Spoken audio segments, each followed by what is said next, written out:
जय वर्दी की दीवानों, आप सभी का इस प्यारे से चैनल मॉक जंक्शन पर स्वागत है।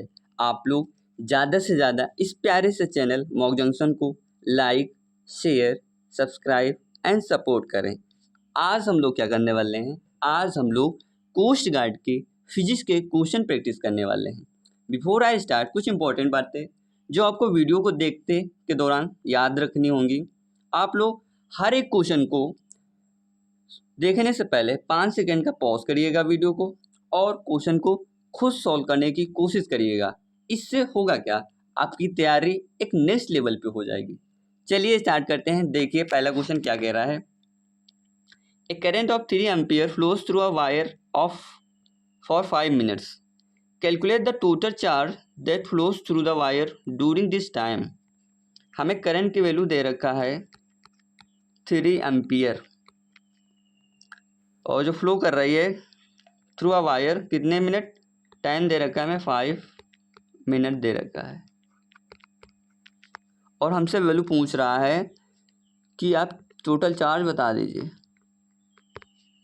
क्यू बराबर क्या होता है? क्यू बराबर होता है आई इंटू टी होता है। सो टी को पहले सेकंड में कन्वर्ट कर लेते हैं। सेकंड में कन्वर्ट करने के लिए क्या होगा, 60 से हम इसको मल्टीप्लाई करेंगे तो कितना हो जाएगा, ये 300 सेकेंड हो जाएगा। सो यहाँ पे वैल्यू पुट करते हैं। आई की वैल्यू कितनी है, 3 है और टी की वैल्यू कितना है, 300 है। इसको सॉल्व करेंगे तो कितना आ जाएगा, 900 कूलाम। सो हमारा चार्ज कितना आ जाएगा, 900 कूलाम, यानी ऑप्शन बी राइट हो जाएगा। चलिए अगला क्वेश्चन देखिए। विच of the following statement about electric current is correct. पहला ऑप्शन कह रहा है कि electric current is the flow of neutrons in a conductor. नहीं, कह रहा है कि फ्लो ऑफ न्यूट्रॉन्स तो नहीं होता है। दूसरा ऑप्शन कह रहा है कि electric current always flows from low potential to high potential. नहीं, इलेक्ट्रिक करंट हमेशा फ्लो करती है हाई पोटेंशियल से low potential. So B option भी रॉन्ग हो जाएगा। तीसरा ऑप्शन देखिए क्या कह रहा है, electric current is the flow of electrons in a conductor. हाँ, ये ऑप्शन तो थोड़ा सही लगा। चलिए लास्ट ऑप्शन पढ़ते हैं। कह रहा है कि electric current does not require a close path to flow. नहीं, इलेक्ट्रिक करंट को रिक्वायर होता है close path to flow. So option C right हो जाएगा। Electric current is the flow of electrons in a conductor.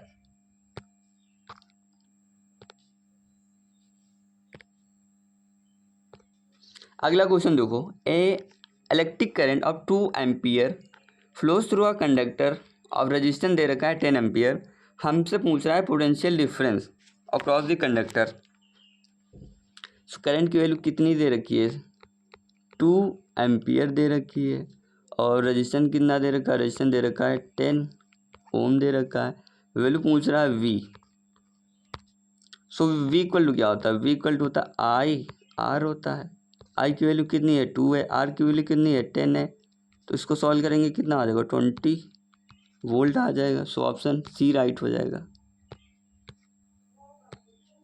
अगला question देखो। Which of the following statement is correct regarding the image form by a plane mirror. Plane mirror को लेकर हमें statement बताना है कौन सा सही है। पहला ऑप्शन कह रहा है कि the image is real inverted and enlarge. दूसरा ऑप्शन कह रहा है the image is virtual erect and of the same size as the object. तीसरा ऑप्शन कह रहा the image is virtual inverted and diminished. चौथा ऑप्शन कह रहा है कि the image is real erect and of the same size.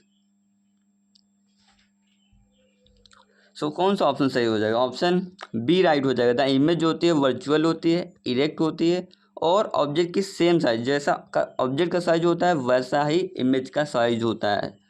So option B right हो जाएगा। अगला क्वेश्चन देखिए। N object is place at a distance of 30 centimetre from a convex lens of focal length 10 centimetre. Find the image distance using the lens formula. Lens formula क्या होता है, 1/f equal to होता है 1/v minus 1/u।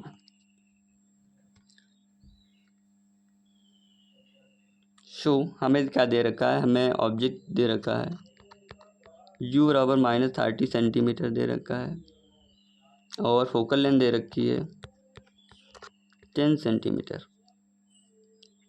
Convex lens है तो ये plus हो जाएगी फोकल लेंथ। सो यहाँ पे वैल्यू रखते हैं 1 एफ की वैल्यू कितनी है 10 है एंड v की वैल्यू हमें फाइंड करनी है माइनस u की वैल्यू कितनी है 30 है, तो ये 30 माइनस 30 है प्लस हो जाएगा। तो 1/10 इसका 1/30 इक्वल टू 1/b। इसको सॉल्व करेंगे तो ये 30 हो जाएगा, ये 30, ये 3 माइनस 1 इक्वल टू 1/b, ये 2/30 हो जाएगा। इसको कैंसिल आउट करेंगे 1/15 और यहाँ से v की वैल्यू कितनी आ जाएगी 15 सेंटीमीटर आ जाएगी। सो ऑप्शन ए राइट हो जाएगा। अगला क्वेश्चन देखो, 2 plane mirrors are place at an angle theta बराबर 60 डिग्री दे रखा है to each other, an object is place between them, find the maximum number of images formed. हमें थीटा बराबर दे रखा है 60 डिग्री, पूछ रहा है कि कितनी नंबर ऑफ इमेजेस फॉर्म होंगी, एन पूछ रहा है। एन बराबर क्या होता है 360 बाई थीटा होता है, तो 360 बाई थीटा, थीटा कितना है 60 है, तो इसको सॉल्व करेंगे 0 से 0 कैंसिल हो जाएगा, 6 1 जा 6, 6 6 जा 36। सो एन की वैल्यू कितनी आ गई, एन की वैल्यू यहाँ से हमें 6 आ गई। तो 6 क्या है, एक इवन है, तो इवन है, हमें मैक्सिमम नंबर ऑफ इमेजेस निकालनी है, तो क्या करेंगे एक माइनस कर देंगे, तो क्या आ जाएगा एन बराबर आ जाएगा 5। सो ऑप्शन बी राइट हो जाएगा। अगला क्वेश्चन देखो, which of the following statement about a compound microscope is correct. पहला ऑप्शन कह रहा है it uses only one convex lens to magnify objects. नहीं, एक कॉन्वेक्स लेंस तो नहीं यूज होता है, 2 कॉन्वेक्स लेंस यूज होते हैं कंपाउंड माइक्रोस्कोप में। दूसरा ऑप्शन कह रहा था final image form is real and inverted. जो फाइनल इमेज फॉर्म होती है वो रियल और इन्वर्टेड होती है। नहीं, इन्वर्टेड तो होती है लेकिन रियल नहीं होती। सो ऑप्शन ये भी कैंसिल कट जाएगा, ये भी कट जाएगा। तीसरा ऑप्शन देखिए, it has an objective lens and an eyepiece both of which are concave. नहीं, कॉनकेव तो नहीं होते हैं, ऑब्जेक्टिव लेंस भी होता है आईपीस भी होता है, बट वो कॉनकेव नहीं होते हैं, वो कन्वेक्स होते हैं। चलिए लास्ट ऑप्शन पढ़ते हैं, कह रहा है कि it uses 2 convex lenses to produce a highly magnified image. कह रहा कि ये इसमें यूज़ होते हैं 2 कॉन्वेक्स लेंस। हाँ बिल्कुल सही, जो प्रोड्यूस करते हैं हाईली मैग्नीफाइड इमेज। हाँ, ऑप्शन डी राइट हो जाएगा। चलिए अगला क्वेश्चन देखो, a car starts from rest. एक कार है जो स्टार्ट हो रही है रेस्ट से and accelerate uniformly at 2 meter per second square, what will be its velocity after 5 second. एक कार है जो स्टार्ट हो रही है रेस्ट से, यानी हमारी इनिशियल वेलोसिटी कितनी है 0 है, एक्सेलरेट कर रही है यूनिफॉर्मली, यानी एक्सेलरेशन की वैल्यू कितनी है, एक्सेलरेशन की वैल्यू है 2 मीटर पर सेकेंड स्क्वायर। हमसे वैल्यू किसकी पूछ रहा है, v की वैल्यू पूछ रहा है और टाइम दिया है 5 second. So v equal to क्या होता है, v इक्वल टू होता है u प्लस 80। v फाइंड करना है, u 0 दे रखा है, a कितना है 2 है, t कितना है 5 है। सो यहाँ से v की वैल्यू क्या आ जाएगी 10 मीटर पर सेकेंड आ जाएगी। सो ऑप्शन बी राइट हो जाएगा। अगला क्वेश्चन देखो, which of the following best explain Newton's first law of motion. पहला ऑप्शन कह रहा है कि force is equal to mass times acceleration. नहीं, ये तो सेकेंड लॉ था न्यूटन का। फिर दूसरा ऑप्शन देखिए, every action has an equal and opposite reaction. नहीं, ये तो न्यूटन का थर्ड लॉ था, ये ऑप्शन नहीं होगा, ए नहीं होगा, बी भी नहीं होगा। तीसरा ऑप्शन कह रहा है कि an object continues in its state of rest और uniform motion unless acted upon by an external force. हाँ, न्यूटन का फर्स्ट लॉ यही था कि an object continue in its state of rest और यूनिफॉर्म मोशन अनटिल और unless we apply an external force. चलिए अच्छा लास्ट ऑप्शन भी देख लेते हैं। The rate of change of momentum is directly proportional to the applied force. ये भी न्यूटन का सेकेंड लॉ था।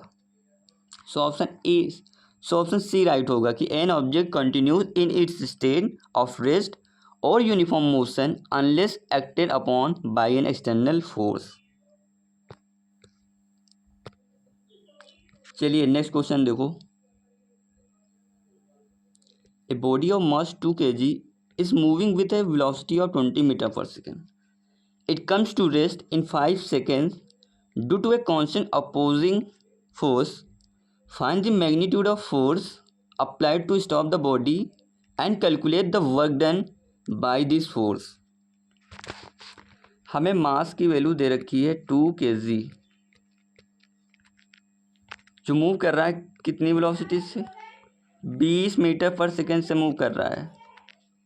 ये रेस्ट पे आता है, यानी रेस्ट पे आता है, ये u होता है, v इक्वल टू 0 हो जाएगा। कितने टाइम के बाद आता है, 5 सेकेंड के बाद आता है। तो हमें फाइंड क्या करना है, हमें फाइंड करना है फोर्स की वैल्यू फाइंड करनी है और वर्क डन की वैल्यू फाइंड करनी है। फोर्स बराबर क्या होता है, फोर्स बराबर होता है मास इनटू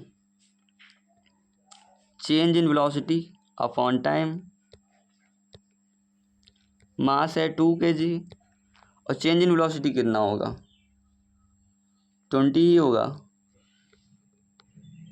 और टाइम कितना है, 5 है, 5 4 ज़ा 20। सो यहाँ से फोर्स की वैल्यू कितनी आ जाएगी, 8 न्यूटन आ जाएगी। सो ऑप्शन कौन कौन से कट जाएंगे, ऑप्शन बी कट जाएगा, ऑप्शन डी कट जाएगा। ऑप्शन हमारे पास अब 2 बचे। चलिए वर्क डन निकाल लेते हैं।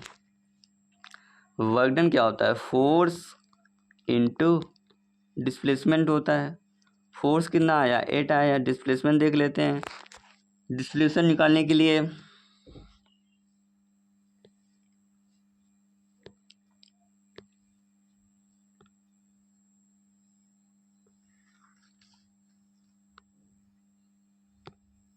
एस बराबर क्या होता है, एस बराबर होता है v प्लस यू अपॉन में 2 इंटू टी।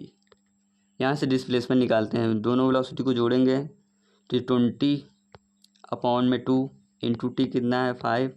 सो यहाँ से 10 हो जाएगा, ये आ जाएगा 50। इसको सॉल्व करेंगे तो 400, यानी ऑप्शन ए राइट हो जाएगा। अगला क्वेश्चन देखो, which of the following statement is correct regarding the gravitational force. पहला ऑप्शन कह रहा है gravitational force acts only on massive object like planets. नहीं, ग्रेविटेशनल फोर्स जो है कह रहे हैं कि एक्ट करता है मैसिव ऑब्जेक्ट, यानी भारी ऑब्जेक्ट पे एक्ट करता है, जैसे कि प्लैनेट। नहीं, ऐसा ज़रूरी नहीं है। ग्रेविटेशनल फोर्स मास किसी भी ऑब्जेक्ट पर है तो चाहे वो हल्का हो या भारी, सब पर एक्ट करता है।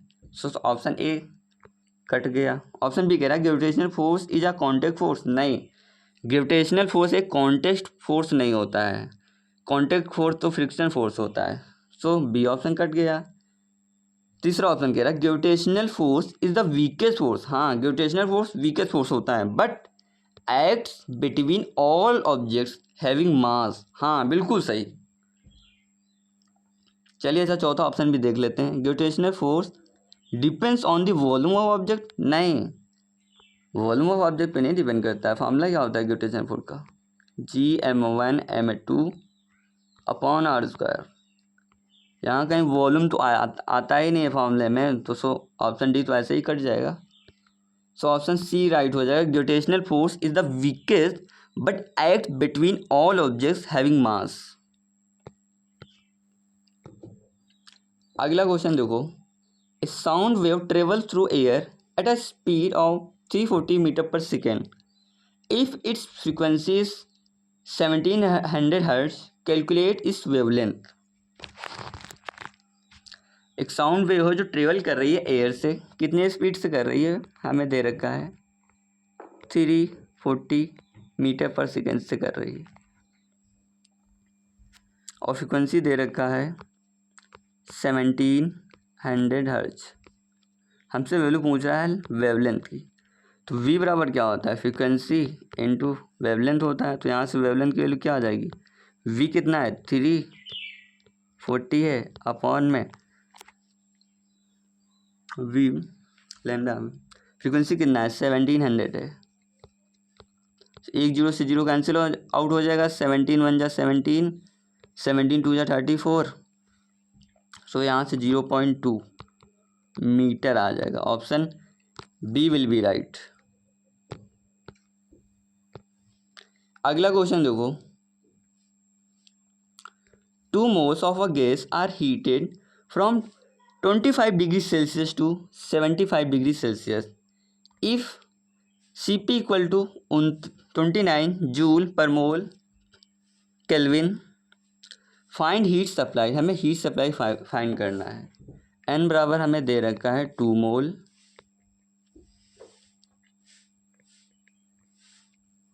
हीट किया जा रहा। तो यहाँ से टेम्परेचर डिफरेंस क्या आ जाएगा, डेल टी की वैल्यू क्या आ जाएगी, डेल टी की वैल्यू आ जाएगी 25 40 50 आ जाएगी, 50 डिग्री सेल्सियस आ जाएगी। और सी एन की वैल्यू क्या दे रखा है, 29 दे रखा है, 29 दे रखा है। हमसे पूछ रहा है वैल्यू हीट की, यानी डेल क्यू पूछ रहा है हमसे। डेल क्यू बराबर क्या होता है, N C N del T होता है। एन बराबर कितना है 2 है, सी एन की वैल्यू कितनी है 29 है, डेल टी कितना है 50 है।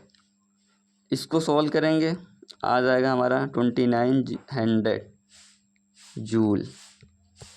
सो ऑप्शन बी राइट हो जाएगा।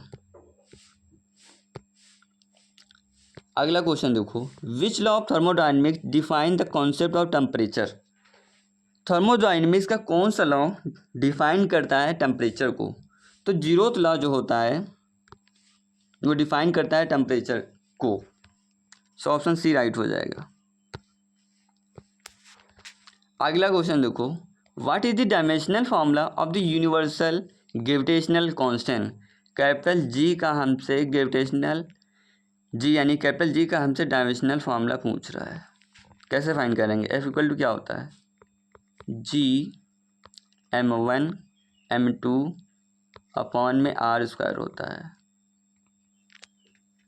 सो यहाँ जी की वैल्यू क्या आ जाएगी, जी की वैल्यू आ जाएगी एफ आर स्क्वायर अपॉन में m1 m2।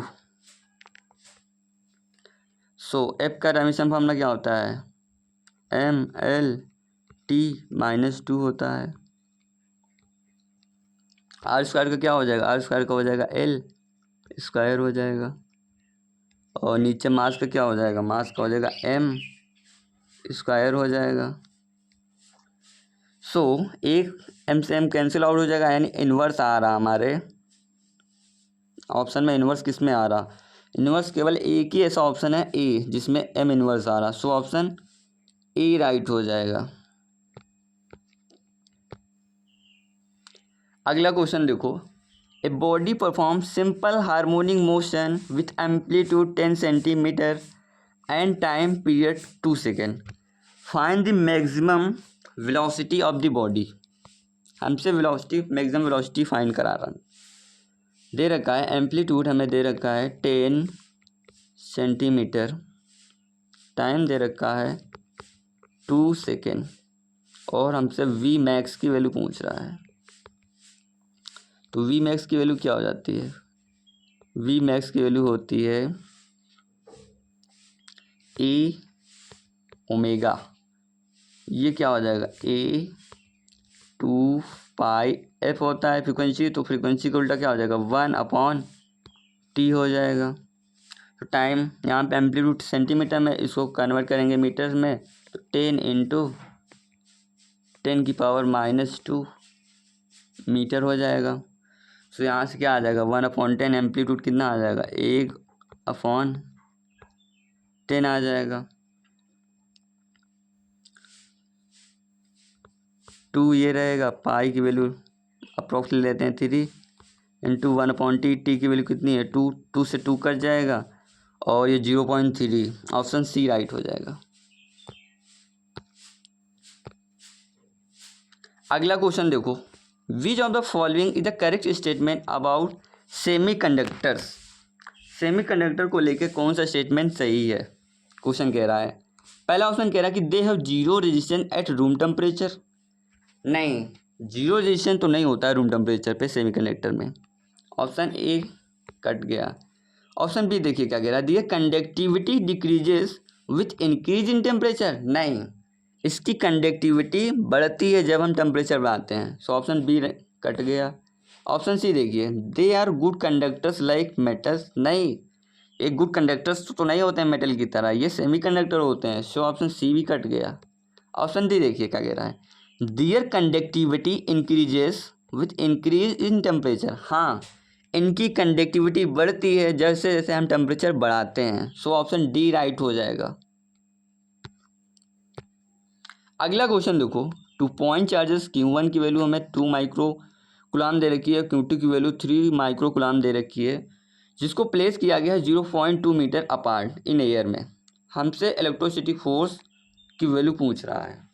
के की वैल्यू दे रखा है 9 × 10⁹ न्यूटन मीटर स्क्वायर पर कूलम स्क्वायर। सो फॉर्मूला क्या होता है, F इक्वल टू होता है कि Q1 Q2 अपॉन में R स्क्वायर। सो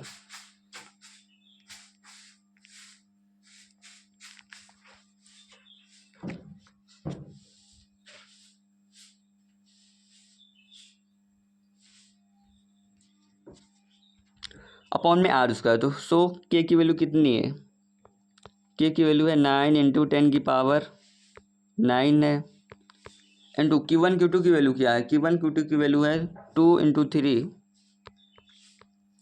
माइक्रो है, तो माइक्रो का मतलब होता है 10⁻⁻6। 2 बार माइक्रो माइक्रो है तो कितना हो जाएगा, 10⁻12 हो जाएगा। अपॉन में R स्क्वायर कितना है 0.2, 0.2 का स्क्वायर करेंगे तो कितना होगा 0.04 हो जाएगा। सो इसको सॉल्व करते हैं तो हमारा 9 × 6 और ये ऊपर पावर कितना हो जाएगा 10⁻³ हो जाएगा। अपॉन में कितना है, ये 0.04 है, यहाँ से पॉइंट हटाएंगे तो यहाँ तो 0 बढ़ जाएंगे, तो यहाँ से आ जाएगा कितना 10⁻² अपॉन नीचे 4 हो जाएगा। इसको कैंसिल करेंगे, 2 3 × 6, 2 2 × 4 और ये क्या आ जाएगा 9 × 3 हो जाएगा 27 इंटू ये बचेगा 10, ऊपर बचेगा 10⁻⁻1, तो नीचे आएगा कितना हो जाएगा 20 हो जाएगा। ठीक है, इसको जब कैंसिल करेंगे तो क्या होगा 1 पॉइंट समथिंग आएगा। तो ऑप्शन हमारा ए राइट हो जाएगा। अगला क्वेश्चन देखो, which of the following statement is true about surface tension. Surface tension को लेकर कौन सा स्टेटमेंट सही है, क्वेश्चन ये कह रहा है हमसे। पहला ऑप्शन देखिए क्या कह रहा है कि surface tension acts only on solid surfaces. No, solid surface पे तो सरफेस टेंशन एक्ट नहीं करता है केवल। दूसरा ऑप्शन कह रहा है कि surface tension is cause by cohesive forces between liquid molecules. हाँ, सरफेस टेंशन जो है कॉज्ड होता है कोहेसिव फोर्सेस लिक्विड के मॉलिक्यूल के बीच में। ऑप्शन ये थोड़ा सही लग रहा है। सी ऑप्शन चलो देख लेते हैं, surface tension increases with increase in temperature. नहीं, सरफेस टेंशन कह रहे हैं कि इंक्रीज करता है जैसे जैसे हम टेम्परेचर बढ़ाते हैं। नहीं, सरफेस टेंशन घटता है जैसे टेम्परेचर बढ़ाते हैं। तो ऑप्शन सी तो कट जाएगा। डी ऑप्शन देखिए, surface tension is a vector quantity. नहीं, सरफेस टेंशन एक स्केलर क्वांटिटी होती है, ये भी ऑप्शन कट गया। सो ऑप्शन बी कौन सा सही हो जाएगा, option B, surface tension is caused by cohesive forces between liquid molecules. अगला क्वेश्चन देखो, which of the following statements about sound waves is correct. Sound wave को लेकर कौन सा स्टेटमेंट सही है, क्वेश्चन ये कह रहा है हमसे। पहला ऑप्शन देखिए, sound wave are transfer in nature. नहीं, sound wave transfer in nature में नहीं होती हैं। इलेक्ट्रोमैग्नेटिक वेव जो होती हैं वो ट्रांसफर इन नेचर होती हैं। तो पहला ऑप्शन कट गया। दूसरा ऑप्शन देखिए, sound can travel through vacuum. नहीं, साउंड वैक्यूम के थ्रू ट्रेवल नहीं कर सकता है, साउंड को मीडियम की ज़रूरत होती है। सो बी ऑप्शन कट जाएगा। सी ऑप्शन देखिए क्या कह रहा है कि sound travel faster in gases than in solids. नहीं, बिल्कुल स्टेटमेंट गलत है। साउंड ट्रेवल करता है सॉलिड में, क्योंकि सॉलिड के मालिक्यूल जो होते हैं वो बहुत पास पास होते हैं और उनमें वाइब्रेशन जो है बहुत ज़्यादा होता है। सो साउंड जो है हमारी सॉलिड में सबसे ज़्यादा ट्रेवल करती है। सो सी ऑप्शन भी कट गया। डी ऑप्शन देखिए, sound waves are longitudinal mechanical waves. हाँ बिल्कुल स्टेटमेंट ये राइट है, ऑप्शन डी सही हो जाएगा।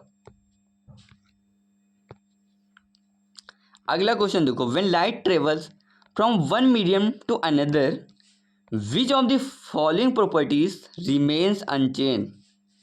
क्वेश्चन कह रहा है कि जब हमारी लाइट एक मीडियम से दूसरे मीडियम में ट्रेवल करती है तो निम्नलिखित में कौन सी ऐसी प्रॉपर्टी है जो बदलती नहीं है। स्पीड बदल जाती है, वेवलेंथ बदल जाती है, डायरेक्शन बदल जाती है, लेकिन फ्रीक्वेंसी एक ऐसी प्रॉपर्टी है जो नहीं बदलती है, अनचेंज रहती है। ऑप्शन सी राइट हो जाएगा। अगला क्वेश्चन देखो, a body of volume 0.02 metre cube is completely immerse in water, calculate the buoyant force acting on it. Density हमें वाटर की दे रखा है 1000 किलोग्राम पर मीटर क्यूब, जी की वैल्यू इतनी लेनी है। सो बायंट फोर्स का फॉर्मूला क्या होता है, रो वी जी। रो क्या होती है, डेंसिटी होती है, तो हमने डेंसिटी कितना है 1000 लेनी है, इंटू वी क्या होता है, वी होता है वॉल्यूम, वॉल्यूम कितना लेना है 0.02 लेना है। जी की वैल्यू इन्होंने क्या बोल रखा है 9.8 लीजिए।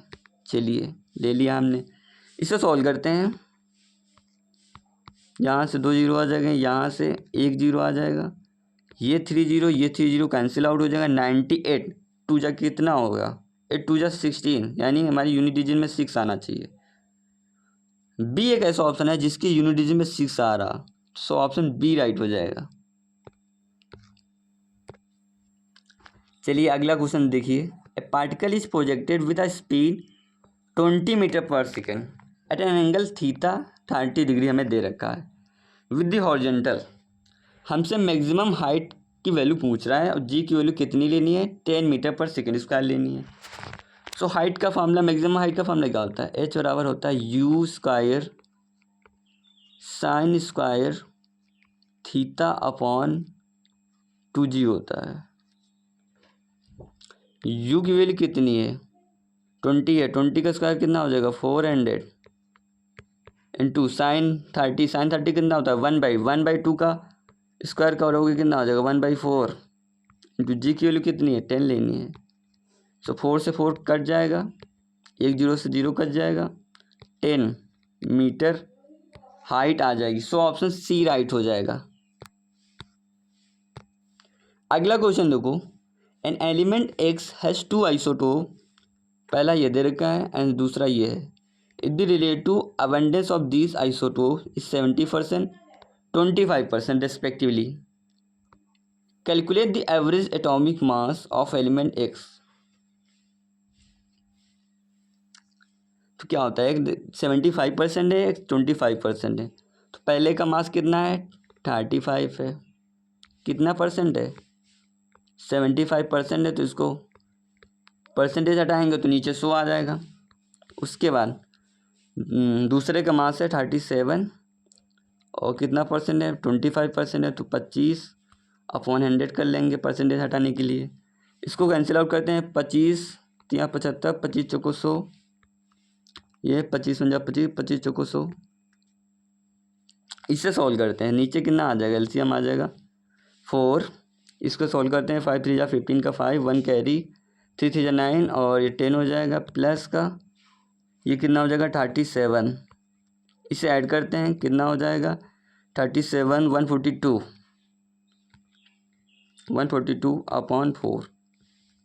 सो 4 1 जा 4 4 3 जा 12 2 जाएगा, तो 4 5 जा 20, यानी 35 के आसपास मेरा आंसर आ रहा। सो ऑप्शन देखिए ए में 35 है और किसी ऑप्शन में देखिए 35 नहीं है, तो मैंने आगे क्वेश्चन सॉल्व ही नहीं किया, बस यही ऑप्शन टिक कर दिया।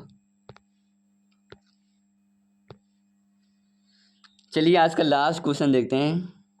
Small block of mass m place किया गया है top of smooth hemi spherical surface जिसकी रेडियस आर दे रखी है और इसको रिलीज़ करते हैं फ्रॉम बेस से।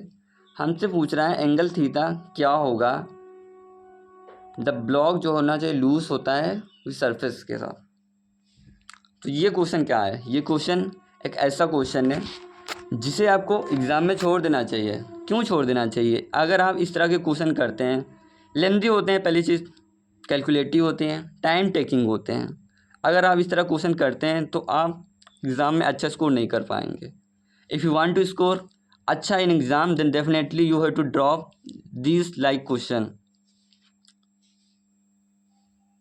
सो आप लोग क्या कर सकते हैं, आप लोग आज अपना कमेंट में स्कोर बता सकते हैं कि आप लोग का स्कोर कितना बन रहा है, ठीक है। और अगर आप स्कोर कर रहे हैं, if you are scoring 23 to 24 marks then definitely it would be a decent marks.